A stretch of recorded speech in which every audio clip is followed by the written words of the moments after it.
Hey everybody, in this video, we're going to be learning about the extreme value theorem.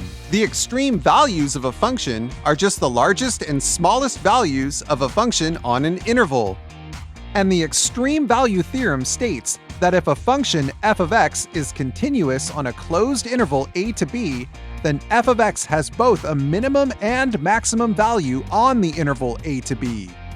To find the maximum and minimum of a function on a closed interval, we need to consider the endpoints and the critical points.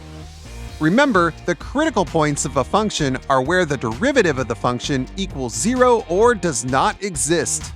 Let's do an example problem. Find the maximum and minimum values of the given function on the interval -2, 0, where f of x equals x cubed plus x squared minus x plus 1. The candidates for the extreme values of the function are the endpoints and the critical points. To find the critical points, let's take the derivative and see where it equals 0 or where it does not exist. The derivative is 3x squared plus 2x minus 1. Then we can set the derivative to 0, factor, and solve. When we solve for x, we get x equals 1/3 and x equals -1. But 1/3 is not in the interval, so we won't consider that value. The endpoints are -2 and 0, so now we have all of the candidates. X equals -2, x equals -1, and x equals 0. Then we'll plug each of the candidate points back into the function. F of -2 equals -1, f of -1 equals 2, and f of 0 equals 1. That means the minimum is -1, and the maximum is 2. And now we're done! We found the extreme values. Let's look at a graph and verify this visually. Here we have the function f of x graphed on the closed interval -2, 0. Here we can see that the minimum is at the point -2, -1, and the maximum is at the point -1, 2.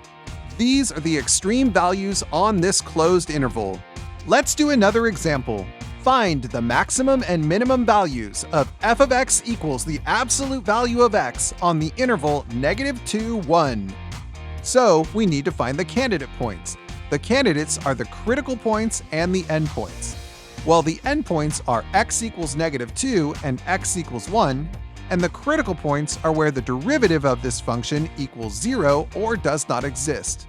Now we can see graphically that there are no points where the derivative equals 0. But the derivative does not exist at x equals 0, so x equals 0 is a candidate point. Then let's plug the candidate x values into the function. F of -2 equals 2, f of 0 equals 0, and f of 1 equals 1. That means the maximum is 2 and the minimum is 0.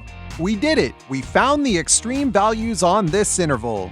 Let's do one more example, this time a theoretical problem. Suppose a function g of x does not have a maximum value on the interval 1, 3. What can we conclude about g of x? Take a moment and pause the video to think about this.